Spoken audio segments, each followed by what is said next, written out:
I'm sorry about the second panel, but it's not exactly a second panel. It is part 2, all right, of the same, which is called Arab Women and the Challenge of Tropes. And I am going to give now the floor to Dr. Dilyana Mincheva. Is that correct? Yeah, that is correct. Yes, okay. And who is going to be actually the first person to give a presentation. She's from McMaster University in Canada. Again, good Canadian representation here. And the chair for this second part is Dr. Ara Jaramani. Is that correct also? Yes, it's correct. Yes. Okay. Faddali, Doctor. Thank you very much. And I'm so happy to hear all of you, and especially Jana. Yes, she shared all my feelings as a mother, and I am really happy to see you, how you're speaking about your topic, and you give me hope that there is a good and a better generation is coming. Thank you for your presentation. Now we are going to have a new presentation, but firstly, I would like to thank the ICCWR directors and organizers for organizing and inviting all of you great intellectual figures from different countries and academic disciplines, and interested also in the women's movement and developing tools for social change. And my name is Ara Al-Jaramani, a postdoctoral researcher at University of Leiden in Van Vollenhoven Institution for Law, Governance and Society. Now we are going to introduce our presentators, and now we have at first Dr. Dilyana Mincheva. She specializes in the study of Muslim intellectual history and thought, and she is from McMaster University, Canada, and she will present her presentation in the title Al-Saadawi Dissident, Feminist Project, Legacy of a Double Struggle for Gender Justice and Against Imperialism. So, Dr. Dilyana, the floor is yours. Thank you so much, Dr. Jaramani. I would like to join everyone who has shared very warm feelings about the conference. Particularly, I would like to join everyone who greeted Jana. I'm simply mind blown by your knowledge, your presentation, your confidence. I wish you the best of luck from the bottom of my heart, and I'm sure that you're destined to greatness. So I'm also happy to speak after Jana, because I think in my presentation I'm trying to kind of complicate some of the things that she's already presented, and maybe I'll kind of reinterpret them a little bit.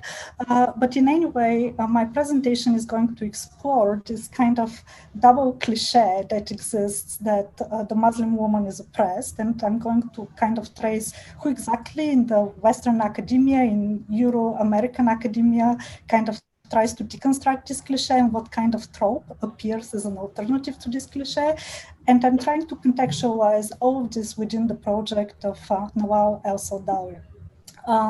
So first, of course, we can spend days on end talking about the legacy of Noha al-Saadawi. She's one of the most complex women that exist in the Arab world. She's also one of the women who's gathered the most attention. She's been, of course, applauded and admired, but she has also been threatened and persecuted and in a way distrusted.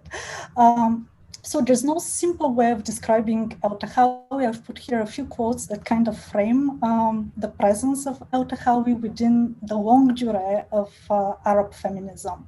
So no Arab woman inspires as much emotion as Noha al-Saadawi. No other woman in the Middle East has been subject to more polemic. Certainly no Arab woman's pen has violated as many sacred enclosures.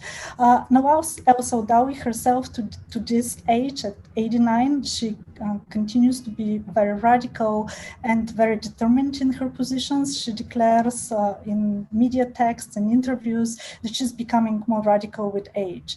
And there is kind of another quote that I like by Tunisian scholar Dr. Wadi, who says that for El-Saadawi, feminism is a type of activism, a way of life, and a life developed to fighting oppression.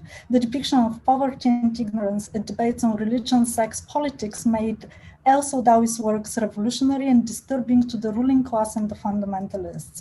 The theory she develops in her fiction, as well as life narratives, are extensions of her mediations, thinking, and interaction with people in their environs. So just kind of, I just put those quotes to kind of frame a more complex thesis that I would like to present in front of you. It's a work in progress for me, but I'm really kind of very committed to my central argument in the paper that I'm presenting today. So I do think that about El-Saadawi's detractors, people who kind of want to refute her significance or kind of malign her for various reasons, as well as her followers, people who admire her, are equally indebted to her activism and writing as various aspects of their own academic or activist commitments reproduce from various angles some of the feminist propositions that El-Saadawi has first introduced for local and later on for global audiences. Politically, the reason why El-Saadawi's work is foundational to opposing and competing interpretations of feminism is because it is squarely positioned among the complex macro narratives of colonialism, Islam, secularism, and liberalism. So part of the thesis that I kind of want to propose in front of you and to play a little bit with is that kind of El-Saadawi's project, intellectual project, is foundational to two very kind of battling forms of feminism, and one that I would call the kind of the secular liberal feminism, which is associated with movements and struggles and battles in the West. And that's the reason why she has been kind of seen as somebody who betrays her culture and a sellout to the West.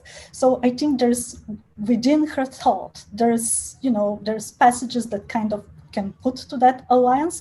And the other form of feminism, which kind of clashes with this one, I call the post-colonial, post-secular feminism, which puts at the center of agency, feminist agency, the radical new conservative Muslim woman. So those two versions of feminism, they're very kind of ideological, they clash with each other all the time at various levels, most of all within the academic spaces, but also in the public sphere generally. And I think that there are spaces within El-Saadawi's work that kind of nourish those conflicting positions. But I think that's very unfair to El-Saadawi as well, because her thought is much more complex than either of those two feminist propositions. So my contention is that as any colossal life project, El-Saadawi's feminist writing and activism is impossible to be reduced to any specific ideological formation. Inhabiting a somewhat meta position with regards to all master narratives that El-Saadawi's work is perceived to either criticize or endorse, her own feminism exceeds them. El-Saadawi's thought throughout the years is a singular formation that should be framed and understood in simultaneous conversation and contestation with those macro narratives and within the historical longue durée of global feminist struggle. So that's my general kind of thesis, but let's see how it plays out. So this idea that El-Saadawi is a fighter against colonialism and imperialism, and I think many of the post-colonial, post-secular feminists in the Euro-American academia would actually applaud that moment in El-Saadawi's thought, because most of what they write is against the American empire or against the European colonialism, against all forms of colonialism.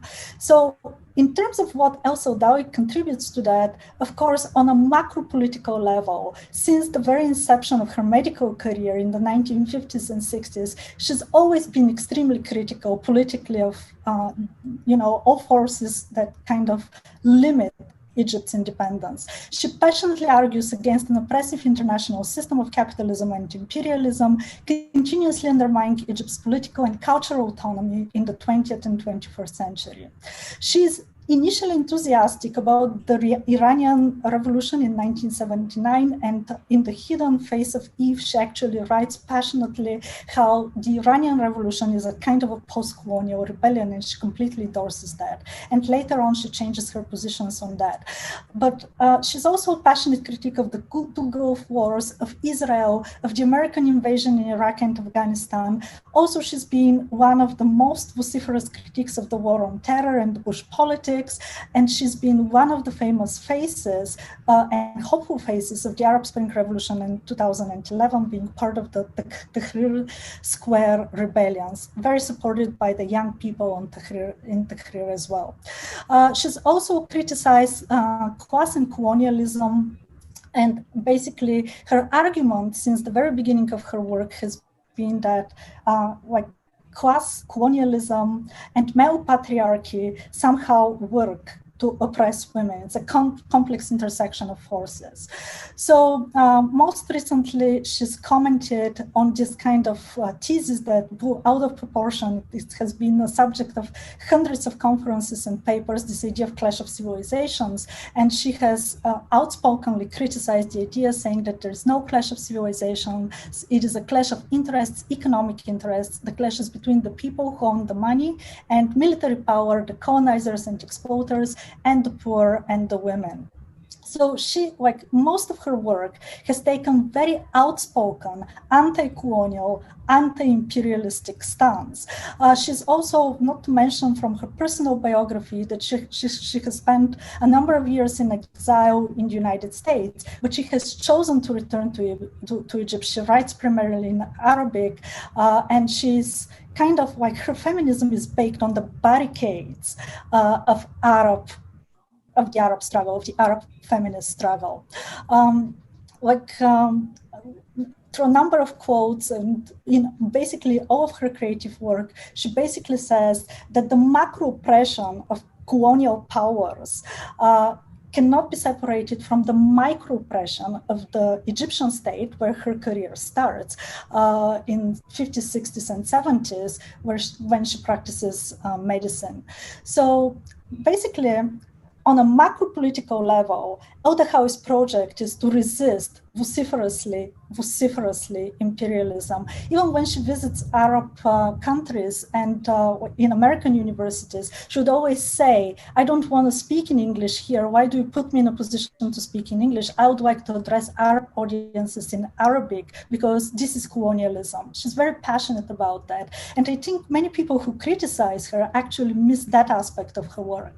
At the same time, Saadawi is absolutely implacable in her critique of the oppressive structures that exist within Muslim society, within the Egyptian state, and that are kind of perpetuated by a mix of state surveillance, policing of the public and private sphere divide by religion, and policing of the female intimacy by the family. She's extremely critical of that. So she basically says that there is a mixture of controlling apparatuses that work on a micro level to subjugate women. So Saadawi's collective work argues that through various subjugating gestures, the institutions of the state, religion, and family collaboratively work to discipline the female body, to restrict women's public presence, and to control female sexuality. And she's, of course, paid a very high price for kind of voicing those opinions as a medical doctor, but also as a literary person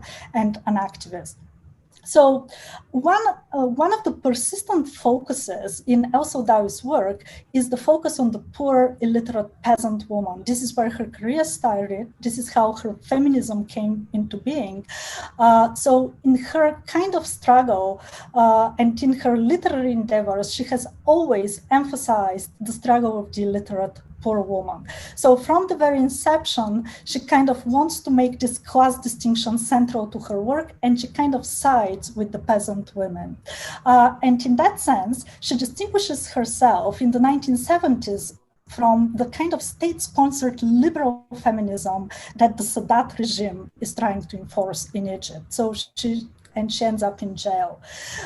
Maybe in terms of her fictional work, the kind of the character of Firdaus from A Woman at Point Zero kind of embodies the most this kind of blow that she's trying to deconstruct and resist to the poor and uneducated women that Egyptian patriarchy inflicts, and Otaka sets herself to eradicate. And in that period, you can see she's written a number of novels and nonfiction, as well, and established a few organizations that kind of take a very critical stance.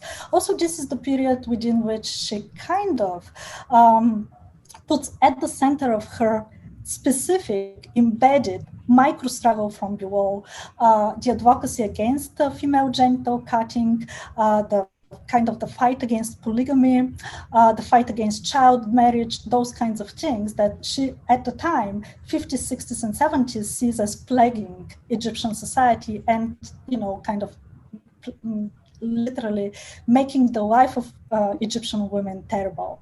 So because of this kind of, I think, extremely complex way in which El Saadawi positions herself as somebody who fights colonialism, who actually wants Egyptian independence and independent Egypt. She's somebody who was so critical when the Americans after the Arab Spring invested $2 billion in the Egyptian economy. In the 1970s, she's somebody who went to jail because she contested the open door policy of Egypt that allowed American companies to make huge investments in Egypt. So on the one hand, that's the big narrative, that's the macro narrative against colonialism. But on the other hand, her kind of very stark and very implacable position on women's issues within Egypt positions her to kind of address different audiences from different angles. So it is fair to say that El Saadawi is a secular woman. She's advocated secular ways of understanding state and legislation and women's lives. Basically, in a number of interviews, she says that state and religion need to be separated. But now I think she's been accused, like even in some interviews, she would say that she's a secularist. And I kind of, even though I take very seriously her commitment to secularism as a political project, I don't quite think she's a secularist in the same way in which, many post-secular scholars criticize secularism for being yet a religious system which just puts other things on top, not just transcendental reality or spirituality. So I think she's secular, but she's not secularist to the extent in which secularism itself is a biopolitics that orders life and orders people's bodies and dictates in some kind of metaphysical fashion who we need to be and what we need to accomplish. So she's certainly not Islamist. She's spent her work criticizing the Muslim Brotherhood in Egypt and all kinds of fundamentalism, religious fundamentalisms that exist out there. But I think that in her commitment, there's kind of commitment to Islamic ethics. In fact, her fierce concern for the poor, the dispossessed, the abused reveals that Islamic ethical concerns can be central to El-Tahawi's sensibility. She does not frame them scripturally or dogmatically, but rather as profound humanist, deeply felt commitments to other human beings. So the the Islamic Ummah for El Saadawi is kind of a life feminist organism. It's not kind of a transcendental thing. And she's often quoted saying that God is justice, he's not a text or a book, and she's taken this from her very strict and very pious grandmother. Now, the postcolonial critique, though, of El Saadawi's work, which is very elaborately developed in Western academia, it kind of takes an issue particularly with El-Tahawi's privileging of secular and secularist kind of understanding of feminism, and they really kind of dismantle her based on that.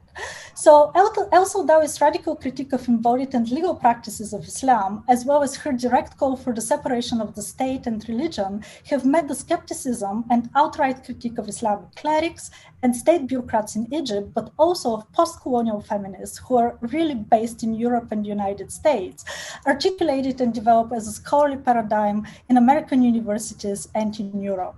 So what is the post-colonial paradigm about when it comes particularly to feminism? So who are those scholars? Those are diasporic scholars, so like mostly women who are familiarly, religiously, culturally, somehow related to Egypt, in most cases Egypt, or the Arabic Islamic world. So post-colonial scholars who have comfortable careers in the Western academia, who write in English, whose audiences are in English, their students are read them in English. They kind of develop this critique, post-colonial critique, post-secular critique. And I think part of the reason why they do that is because they very much work under conditions of Islamophobia. So the critique against al-Saadawi and some points of al-Saadawi's intellectual commitment, this critique is not really about al-Saadawi, it's about the political workings of Western societies that are quite Islamophobic at times to media. I don't need to convince you in that, like you listened to Jana's presentation already. So Islamophobic understandings of female agency. Also kind of those societies and those Western academic discourses, they also have to negotiate those such things as the war on terror, the refugee crisis, new liberal globalization, the American industrial military complex. Those are the things that are central to the post-colonial critique. So they try to dismantle those, deconstruct those, and sometimes by doing that, they kind of go against people like el-Saadawi. Not el-Saadawi, she's not the only one criticized here. So the charges against el-Saadawi, particularly within the post-colonial paradigm, her work and activism reinforces the Orientalist cliches of the oppressed Muslim woman, particularly her critique of the female genital cutting, her critique of honor crimes as well, and the graphic descriptions of suffering women. It's considered that those things kind of nourish the fantasy of the oppressed Muslim woman, and they're not quite helpful.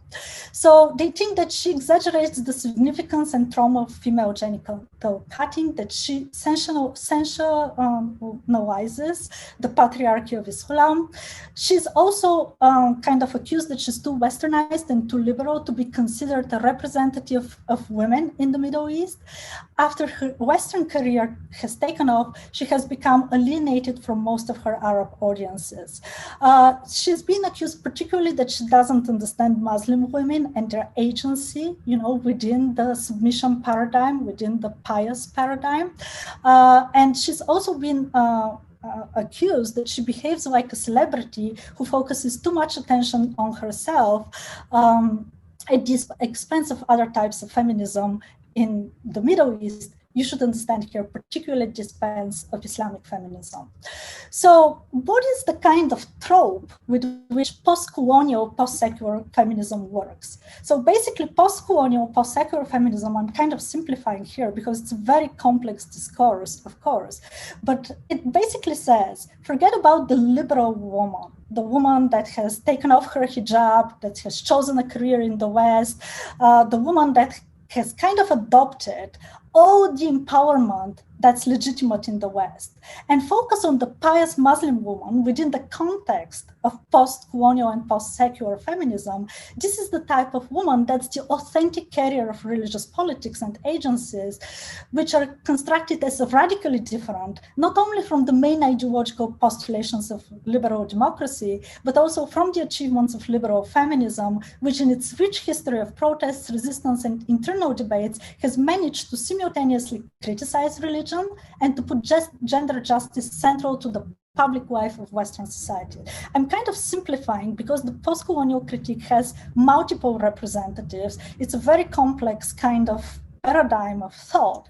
But within the feminist circles of post-colonial critique, it is the pious Muslim woman who is the authentic Muslim woman, who is the representative of Islamic agency, while people like el-Saadawi are kind of trapped in the logic of empire and they cannot quite understand that.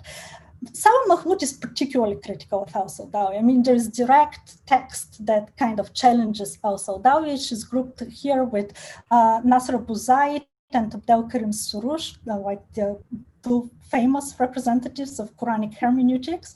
So according to Salwa Mahmoud, those three people grouped together, they kind of represent false consciousness, if I can put it in that way. So they, like literally, Mahmoud claims that Saadawi is unaware of the normative Christianized underpinnings of secularism and its colonial agenda, which aims to colonize Islam through capital and through cultural religious erasure.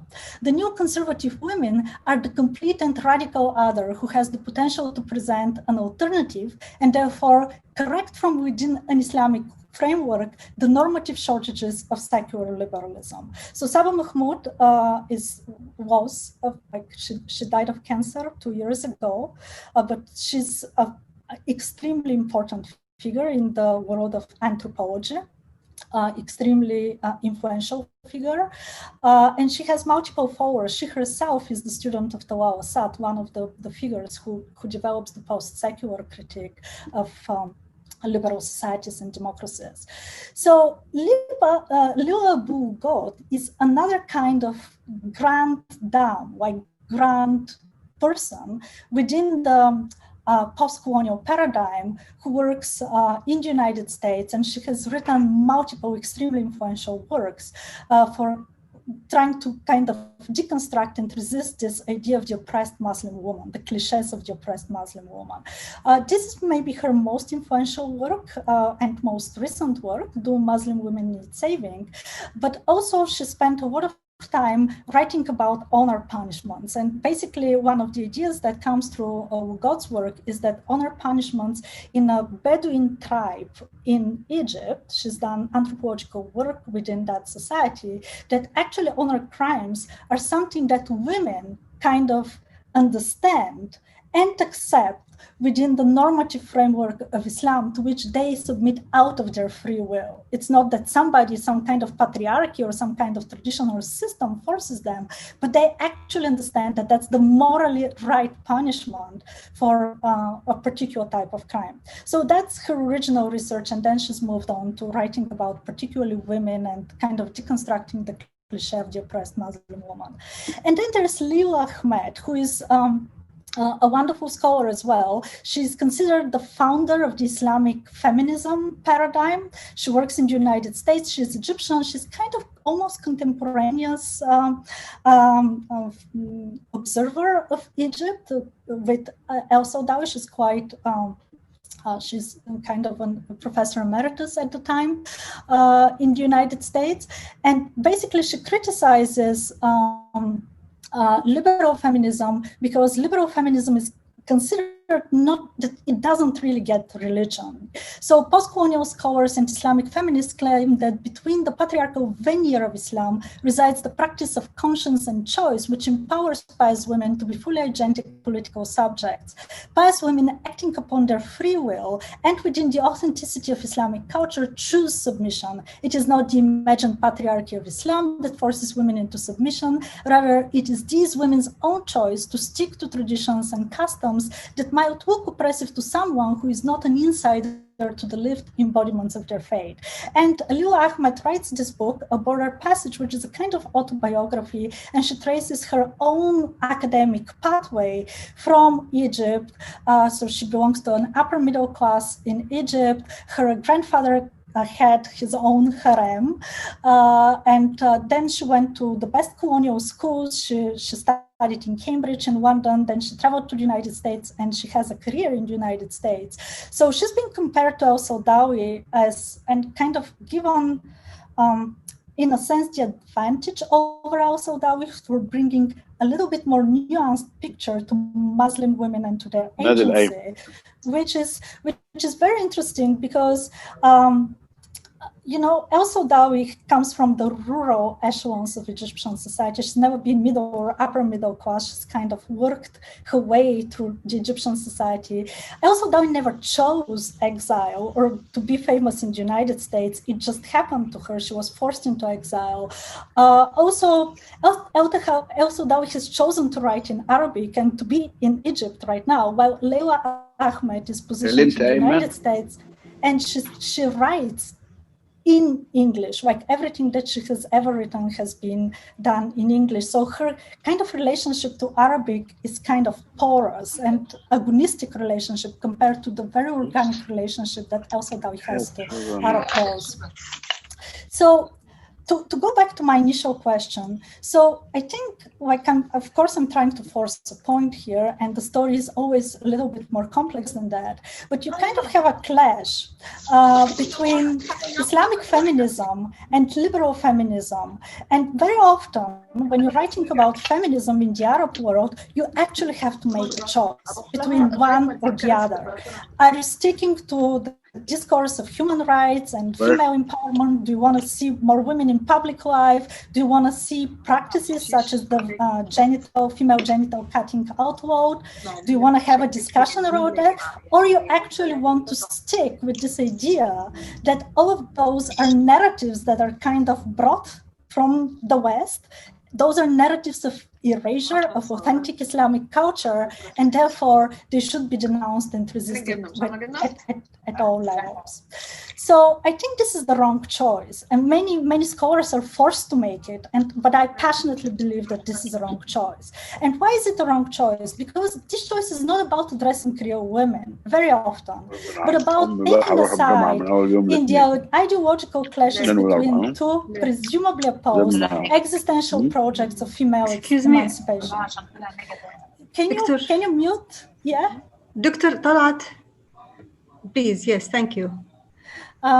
So those are the wrong choices, as I said, and I think the reason why is because those are kind of ideological choices. And I think the reality is actually messier when it comes to real women and their real situations. Their life itineraries of those women who are concerned in those debates, I think, are more complex, particularly when one struggle for gender justice is always endangered of being appropriated by macro discourses of colonialism, the war on terror, global Islam, and diaspora. So much of those debates, they're kind of at this intersection. And very often they kind of get lost in this, like it is about women, of course, but let's actually talk about all the violence of colonialism or all the violence of the American empire. And those women, where the story starts originally, their voices get lost in this debate. It's kind of an ideological clash. And I think the third part, like the last part of my presentation, is about actually women who follow Saadawi in a kind of a different way. Those are women who actually, they want to distance themselves ideologically from those big critical debates and from the critical jargon that those debates kind of deploy in order to make their arguments. Mona Otaka is one such person, and she's also kind of positioned similarly to Saadawi, their friends. She's positioned in New York right now, but kind of splits her time between New York and Cairo. She's been violated by the Egyptian police during the Arab Spring revolutions. She's one of those women who went through a virginity test, and she's written like massively about that. So El-Tahawi, of course, is somebody who looks extremely westernized. She recently kind of shaved her head. She's very radical. She kind of, like her motto is "fuck the patriarchy." She uses very kind of rude language on social media. She's a Twitter star. But at the same time, she's very passionate about being a Muslim woman. And kind of she says, I want to create my own space and say, this is my Islam.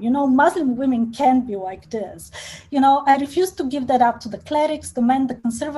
I'm this kind of a Muslim, and you will accept me the way that I am because it is my right as Muslim identity to identify this way, as Muslim to identify this way. I reject the hijab, what the hijab represents, which is the modesty culture, which is an unfair burden on girls and women. Part of the reason I go around the world looking the way I do is my way of saying this is to a Muslim woman with tank tops and tattoos and red hair. So she quotes El-Saadawi everywhere. Like she would say, El-Saadawi is my icon. She's kind of inspired me to write those two books. Basically, the book that El-Tahawi writes, Headscarves and Hymens, this book is entirely, I would say, in a very popular language, a repetition of mostly what El-Saadawi herself has to say about genital cutting and patriarchy. So, but it's just written in a very popular language.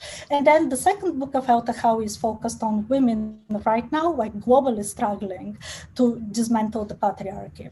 So Otaka is somebody who thrives on social media. As I said, she's not in the academia. She doesn't use critical discourse. She's an authentic person on Twitter and like a social media star, if I can put it that way. She started the MosMetoo movement as a reaction to the Me Too movement that started a few years ago by Hollywood actresses to kind of dispute patriarchy within the Hollywood system.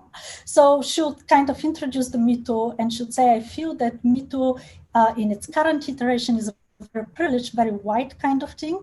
When the Black feminist activist Tarana Burke started Me Too in 2007, she was first to use it to express solidarity with fellow sexual assault and sexual survivors. So I'm going to start MosMetoo to speak to Muslim women and to their experiences. And within days, MosMetoo kind of exploded on Twitter.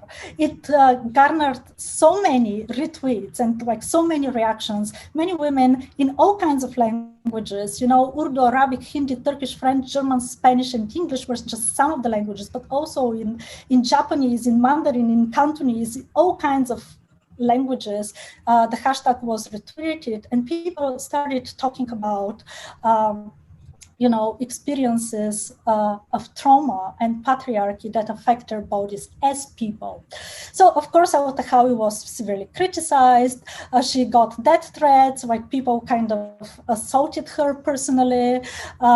She has been kind of accused that she's very radical, that she's a sellout to the West. She works in the West, of course, and kind of she's not legitimate, and like many, many assaults. But I think in sharing her story of assault, Otaka was met with the defenses of the abuse from within her own community. Some refused to believe that such abuse could take place. One suggested Otaka was being paid to invent propaganda against Muslim men. This unwillingness to listen, of course, protects the perpetrators. And should say that, on the other hand, I understand extremely well the Saadawi dilemma. You know, this is that when you criticize your own culture, you become a weapon in the hands of the Islamophobes who are more than happy to launch the next war in the Middle East, is to liberate and to save the Muslim women. And should say, I'm not going to play this game. I choose the Muslim woman. I choose every single micro story that tells me a story of abuse. I'm going to amplify that voice. I don't care how big forces, like political forces, Islamophobes, academics, how they're going to appropriate this, like, or patriarchs of some kind. I'm focused on the micro story, on the micro agency. This has its limitations. I mean, I don't... Dilyana, Doctor, just we extended for you now 2 minutes, not more, because we have to... Yes, yeah, I'm finishing. Yeah, okay, I'm that's finishing. Good. Okay. Yeah, I just want to say, yeah, okay. I'm sorry, I'm very passionate about this research. It's like I'm very committed to this. Yeah, what I'm trying to say is that women like Otaka, there's quite a lot of them out there. They're not visible in the academia, but they're very, very visible on social media. I think they developed something that I call, I'm trying to coin this term, adversarial Islamic feminism. And it's based on the personal testimony. It's on social media, it gets viral. There's a lot of things to be said here. I mean, this is not a pure endorsement of this discourse, but when you have to work within discourses of oppression, social media seem to be the space, the effective space where like singular stories can make a difference. It's also extremely radical space, effective radical space, and it is yet to see if this is going to generate some kind of positive discourse or any kind of positive change in the women of life. But what I want to stress, like literally my last sentence, is that I would recognize that this is the legacy of Saadawi today, of Saadawi today. You know, this adversarial, very radical feminism, which is kind of trying to push against all systemic pressures and to kind of elevate just the woman.